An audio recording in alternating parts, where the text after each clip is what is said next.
Hello there, and welcome back to the channel with me, a British person enjoying life and the food here in Monterey, as well as, of course, the rest of Mexico too.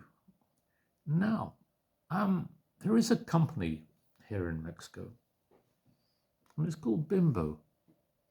It is the main baker here in Mexico, and it's kind of a monster in many ways.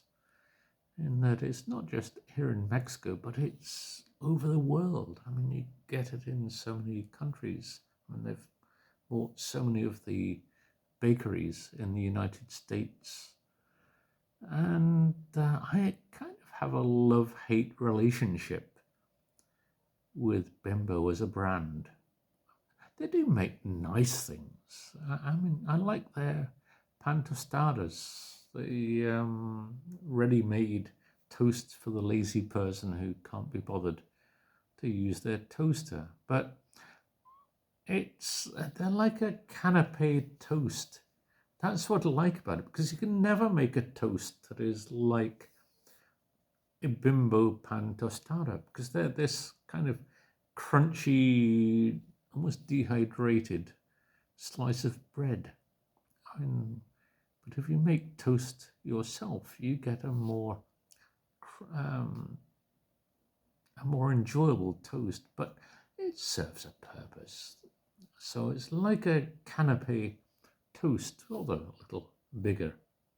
But why is it Mexican bread slices are so small? I mean, I'm used to a British bread like Sunblessed and others, which are much bigger. It's as though, I don't know if the bread is set for the size of cheese slices and ham slices, or the other way around, whether slices of ham and cheese are designed to fit the bread. I'm not sure really. Anyway, one of those things I dislike about bread here is that it is very sweet. There's such a lot of sugar in the bread that you get here in Mexico, rather like in the United States. The United States, there is such a high amount of sugar in the bread there. And Mexico is kind of following that. I don't know if that's a trend or not, but you would kind of put American bread and also now Mexican bread more like cake, because it's not bread, it's more like, it's so sweet. And I've found that the basic white bread, well, that's okay. It's not overly sweet and it serves a purpose. It's good for a sandwich. And it's good to make fried bread for an English breakfast, actually. But that's all it tends to do. It's not enjoyable. European bread is something you can enjoy, especially Italian and French breads, Spanish too. I think you can blame Britain for inventing the idea of the sliced white loaf. Yeah, sorry about that. We are to blame. But yeah, I don't like bread that is so sweet. It kind of affects me. Yeah, certainly in my stomach. I notice that it's just not right. And one of those breads that it used to be okay, and they seem to have sneakily added more sugars to it, but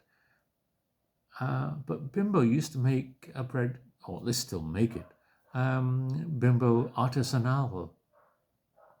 And in the beginning, it was rather nice. It's like, yeah, this is like a real bread, like a European bread in many ways. And it was a good bread.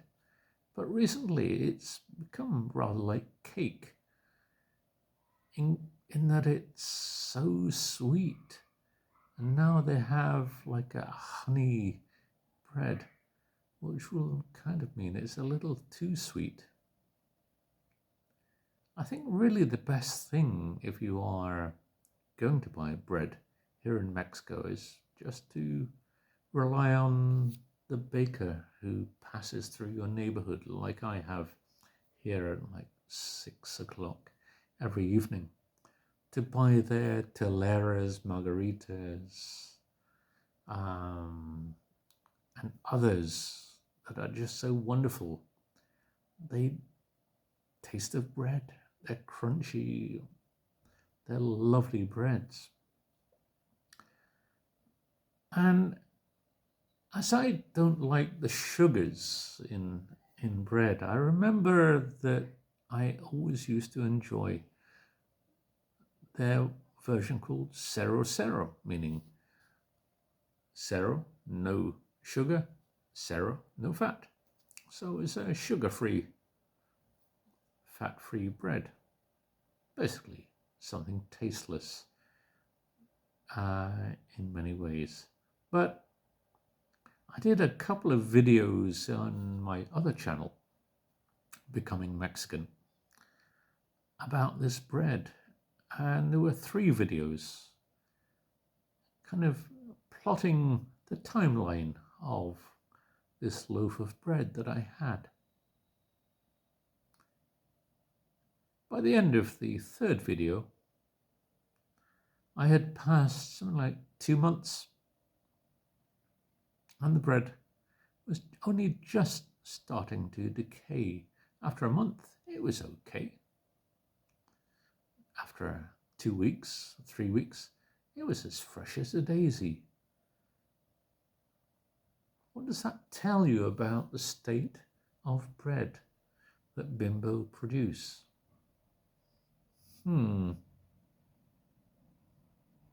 Well, no sugar and no fat. Therefore, a shitload of preservatives and various other chemicals. What you should really do when you are buying packet breads from Bimbo, the American brand Wonder, and others, is to look at the list of ingredients. It's rather like a chemistry set in many ways, that you have so many ingredients that you have no idea what the hell they are. And it's kind of frightening when you look at how many of them sound like they've come out of some laboratory somewhere, having been tested on something or someone. The state of food, not just here in Mexico, but in many countries, is quite alarming, really. I think we really should go back to real food.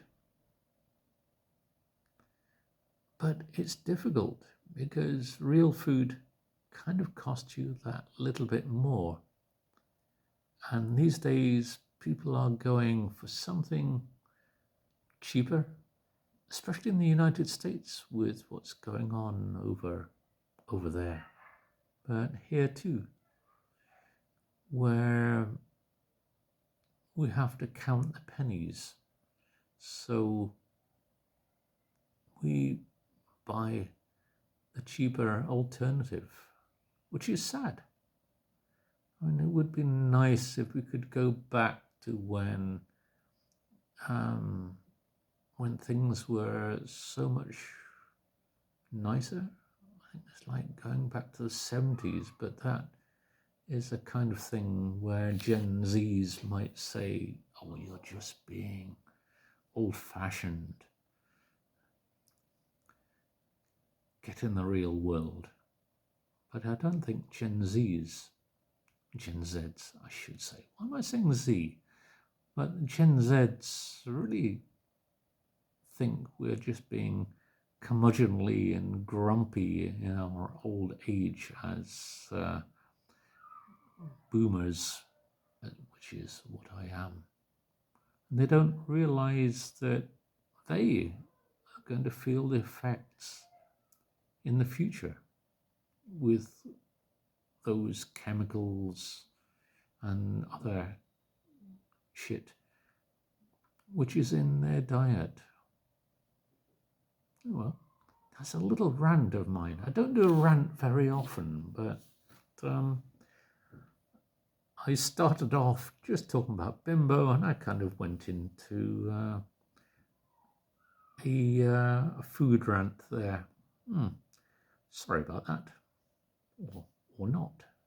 There you go. So, if you're new to the channel, please like and subscribe. Along the bottom of your screen, you'll find those buttons where you can hit one of them and like this video, and also subscribe to my ever-growing channel. Bye for now. More rants to come. Bye for now. See you soon.